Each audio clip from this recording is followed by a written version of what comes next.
بسم اللہ الرحمن الرحیم۔ نبی کریم صلی اللہ علیہ وسلم نے فرمایا، اس شخص کی مثال جو اپنے رب کو یاد کرتا ہے اور جو اپنے رب کو یاد نہیں کرتا زندہ اور مردہ جیسے ہے۔ تو ذکر کو زندگی سے تشبیہ دی گئی ہے، یعنی جس طرح انسان زندگی کے ساتھ خوبصورت ہوتا ہے، یعنی اس کا ظاہر خوبصورت ہوتا ہے جب زندہ ہوتا ہے، جب مر جاتا ہے تو آپ دیکھیں میت کیسی لگتی ہے، تو اسی طرح ذکر کے ساتھ انسان کا باطن روشن ہوتا ہے اور خوبصورت ہوتا ہے۔ ذکر جو ہے یعنی اللہ کی یاد جو ہے اس کی کئی اقسام ہیں، قرآن، نماز، تسبیحات، علم کا سیکھنا سکھانا، یہ اس وقت ہم ذکر کی مجلس میں ہیں۔ پھر اسی طرح دوسروں کو امر بالمعروف کرنا، نہی عن المنکر کرنا، تو یہ جو ذکر ہے اس کی کسی بھی شکل میں یہ اللہ تعالیٰ کے نزدیک ہر چیز سے بہتر عمل ہے۔ نبی صلی اللہ علیہ وسلم نے فرمایا، کیا میں تمہیں تمہارا بہترین عمل نہ بتاؤں جو تمہارے مالک کے نزدیک اچھا اور پاکیزہ ہے اور تمہارے درجات میں سب سے بلند ہے اور سونا چاندی کے خرچ کرنے سے بہتر اور اللہ کی راہ میں جہاد کرتے ہوئے تمہارے کفار کی گردنیں مارنے اور ان کے تمہاری گردنیں مارنے سے بھی افضل ہے۔ صحابہ نے عرض کیا، کیوں نہیں؟ آپ نے فرمایا، اللہ تعالیٰ کا ذکر، چاہے آپ نماز میں کر رہے ہیں، نوافل میں کر رہے ہیں، تلاوت قرآن کے ذریعے کر رہے ہیں، تعلیم قرآن کے ذریعے کر رہے ہیں،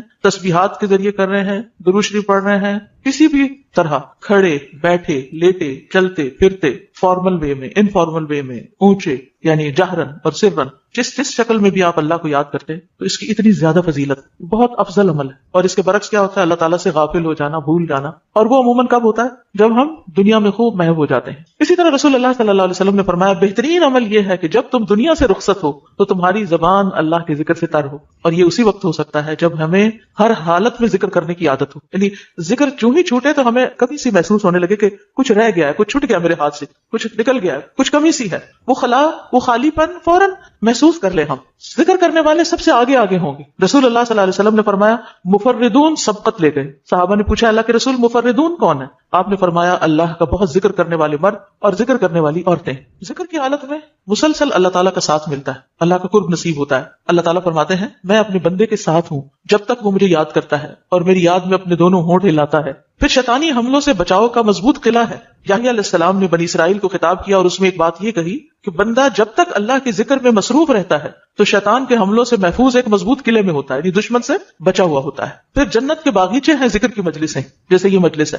رسول اللہ صلی اللہ علیہ وسلم نے فرمایا، جب تم لوگ جنت کے باغوں کے پاس سے گزرو تو کچھ کھا پی لیا کرو۔ صحابہ نے پوچھا، جنت کے باغوں سے کیا مراد ہے؟ آپ نے فرمایا، مجالس ذکر، ذکر کی مجلسیں۔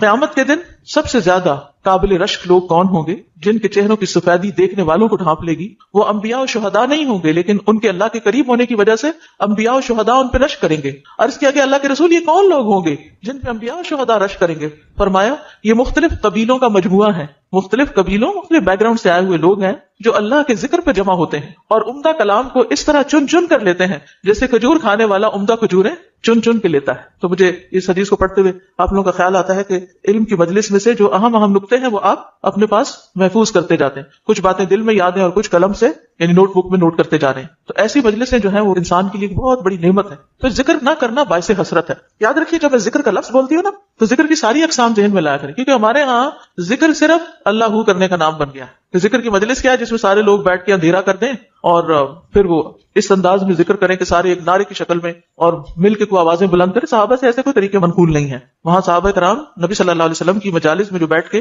علم حاصل کرتے تھے اس کو بھی ذکر کی مجلس سمجھتے تھے، اور ویسے بھی اکٹھے بیٹھ کر اللہ کو یاد کرتے تھے۔ جیسے مسجد نبی میں ایک دفعہ آپ تشریف لے گئے، دو جماعتیں تھی، کچھ علم سیکھ سکھا رہے تھے اور کچھ بیٹھ کے ویسے ہی تسبیحات پڑھ رہے تھے اپنی اپنی، تو آپ علم والوں کے پاس گئے تو یہ بھی ذکر کی مجلس ہوتی ہے، یعنی علم کا سیکھنا سکھانا اور بیٹھ کے تسبیح پڑھتے رہنا، ذکر کرتے رہنا، جیسے آپ حرم میں بیٹھ کے کرتے ہیں، کسی مسجد میں بیٹھے ہوتے ہیں۔ اس کے لیے ضروری نہیں ہوتا کہ کوئی تسبیحات کرنے کے لیے باقاعدہ لوگوں کو دعوت دے کر کوئی ایسے حلقے اکٹھے کیے جائیں۔ ذکر نہ کرنا باعث حسرت ہے۔ نبی صلی اللہ علیہ وسلم نے فرمایا، جو لوگ کسی جگہ پر مجلس کریں لیکن اس میں اللہ کا ذکر نہ کریں اور نبی صلی اللہ علیہ وسلم پر درود نہ بھیجیں تو وہ ان کے لیے قیامت کے دن باعث حسرت ہوگی۔ اگرچہ وہ اجر و ثواب کی بنیاد پر جنت میں داخل ہو جائیں گے لیکن انہیں حسرت ہوگی کہ ہم نے یہ وقت کیوں گنوا دیا۔ ذکر نہ کرنے والے بدترین مخلوق ہیں، بد نصیب لوگ ہیں۔ عمرو بن ابسہ سے روایت ہے، رسول اللہ صلی اللہ علیہ وسلم نے فرمایا، جب بھی سورج چڑھتا ہے اللہ عز و جل کی ہر ایک مخلوق اللہ عز و جل کی تسبیح اور حمد و ثنا بیان کرتی، یعنی صبح ہوتے ہی ساری مخلوق ذکر میں لگ جاتی، لیکن شیطان اور اولاد آدم میں سے آدھا قسم کے لوگ ذکر نہیں کرتے۔ تو میں نے بنی آدم میں آدھا قسم کے لوگوں کے بارے میں سوال کیا، آپ نے فرمایا بدترین مخلوق، یا فرمایا اللہ کی مخلوق میں سے بدترین لوگ، یعنی آسمان و زمین، سورج چاند ستارے، درخت شجر حجر، ہر چیز ذکر میں مشغول ہے سوائے ان لوگوں کے جو سو کے وقت گزار رہے ہیں یا غفلت میں پڑے ہوئے ہیں۔ حدیث نمبر 42 دو محبوب کلمات. عن ابی ہریرہ رضی اللہ عنہ قال قال النبی صلی اللہ علیہ وسلم کلمتان حبیبتان الی الرحمن خفیفتان علی اللسان ثقیلتان فی المیزان سبحان اللہ وبحمدہ سبحان اللہ العظیم. کتاب التوحید. ابو ہریرہ رضی اللہ عنہ روایت کرتے ہیں نبی کریم صلی اللہ علیہ وسلم نے فرمایا دو کلمے رحمان کو بہت محبوب ہیں، زبان پر بہت ہلکے ہیں لیکن قیامت کے دن ترازو میں بہت بھاری ہوں گے. سبحان اللہ وبحمدہ سبحان اللہ العظیم. اللہ اپنی حمد کے ساتھ پاک ہے، اللہ پاک ہے جو بہت عظمت والا ہے. تو جیسے ہم جانتے ہیں کہ نفلی عبادت میں افضل عمل اللہ کا ذکر ہے، تو یہاں پر اس ذکر کی خاص شکل بتائی گئی کہ اللہ تعالیٰ کی حمد و ثنا اور پاکی بیان کرنا. سبحانہ کا مطلب کیا ہوتا ہے؟ کہ وہ پاک ہے. تو جس کلام میں، جس ذکر میں اللہ تعالیٰ کی پاکی بیان کی جائے، تسبیح بیان کی جائے اور حمد و ثنا بیان کی جائے، وہ اللہ تعالیٰ کا چنا ہوا کلام ہے. رسول اللہ صلی اللہ علیہ وسلم سے سوال کیا گیا کون سا کلام افضل ہے؟ آپ نے فرمایا جو اللہ نے اپنے فرشتوں اور بندوں کے لیے چنا. کیا فرمایا؟ جو اللہ نے اپنے فرشتوں اور اپنے بندوں کے لیے چنا. سبحان اللہ وبحمدہ. ٹھیک ہے، سبحان اللہ وبحمدہ. یہ تمام مخلوق کی نماز ہے، تمام مخلوق کی نماز ہے. نوح علیہ السلام کی وفات کا وقت جب آیا تو انہوں نے اپنے بیٹے سے فرمایا کہ میں تمہیں ایک وصیت کر رہا ہوں، دو باتوں کو کرنے کا حکم دیتا ہوں، دو باتوں سے روکتا ہوں. اور دو کرنے کے جو کام بتائے اس میں سے ایک لا الہ الا اللہ کا اقرار، کہ اگر ساتوں آسمان اور ساتوں زمینوں کو ترازو کے ایک پلڑے میں رکھ دیا جائے اور لا الہ الا اللہ کو دوسرے پلڑے میں، تو لا الہ الا اللہ والا پلڑا جھک جائے گا. اور اگر ساتوں آسمان اور ساتوں زمینیں ایک بند کڑے کی شکل اختیار کر لیں تو لا الہ الا اللہ اس کو بھی توڑ دے گا. اتنی طاقت ہے اس کلام کے اندر. اور دوسرا یہ کہ سبحان اللہ وبحمدہ کا ورد کرتے رہنا، کیونکہ یہ ہر چیز کی نماز ہے اور اس کے ذریعے مخلوق کو رزق ملتا ہے. اور میں تمہیں شرک اور تکبر سے منع کرتا ہوں. یہ دو منع کرنے والی چیز. اسی طرح ان کلمات کو اگر کوئی 100 دفعہ دن میں پڑھے تو اس کے گناہ مٹ جاتے ہیں، گناہ جھڑ جاتے ہیں، چاہے سمندر کی جھاگ کے برابر ہی کیوں نہ ہو. پھر اسی طرح ایک اور حدیث میں آتا ہے سنن ترمذی کی، جو شخص سبحان اللہ العظیم وبحمدہ کہتا ہے اس کے لیے جنت میں کھجور کا ایک درخت لگا دیا جاتا ہے، صرف ایک دفعہ کہنے سے. کہہ لیجیے سبحان اللہ العظیم وبحمدہ.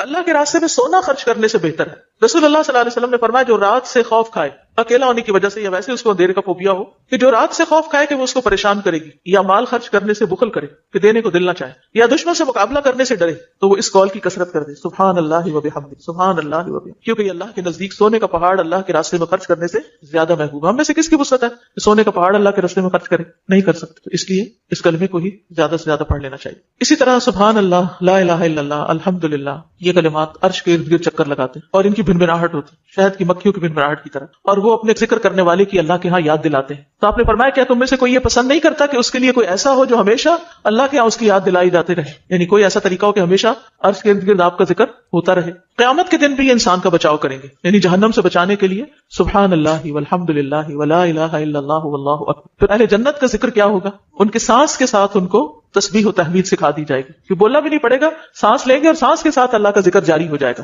یہ جو احادیثوں نے بیان کی ہے، آپ کے پاس کارڈ ہونا چاہیے تسبیحات کی فضیلت والا، اس میں لکھی ہوئی ہیں، دوسروں کے ساتھ بھی شیئر کریں. اور خاص طور پہ بچوں کو ذکر کرنا سکھائیں، ان کے اندر بھی ایک کامنس آتی ہے، ایک سکینت آتی ہے. ہم بعض اوقات یہ سوچتے ہیں یہ تو بچے ہی ہیں، ایک ابتدائی عمر سے، چھوٹی عمر سے، کہ چلو یہ پڑھو، انگلیوں پہ گنتے ہیں، اچھا تم نے کتنی دفعہ پڑھ لی، کتنے جنت میں درخت لگائے، تو آہستہ آہستہ ان کو عادت ہو جاتی. پھر ذکر کیا کہ سب اللہ کے نام پڑھنا، اللہ کے نام یاد کرنا. عن ابی ہریرہ ان رسول اللہ صلی اللہ علیہ وسلم قال ان للہ 99 اسما 100 الا واحدا من احصاها دخل الجنہ. کتاب التوحید. ابو ہریرہ رضی اللہ عنہ سے روایت ہے کہ رسول اللہ صلی اللہ علیہ وسلم نے فرمایا بے شک اللہ کے 99 نام ہیں، 99، ایک کم 100.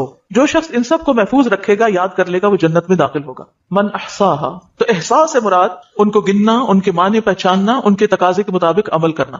خالی لکھ کے یا جمع کر کے یاد کر لیا جائے اور مطلب ہی نہ پتا ہو اور اس کے مطابق عمل نہ ہو تو پھر یہ وعدہ نہیں پورا ہوتا. احصاء میں ہر چیز کا جمع ہو جانا ہے، یعنی اللہ تعالیٰ کے ناموں کی حدود کی حفاظت کرنا، ان کو پہچاننا، ان کا معنی جاننا، ان کی فضیلت جاننا، کہاں پڑھنا ہے.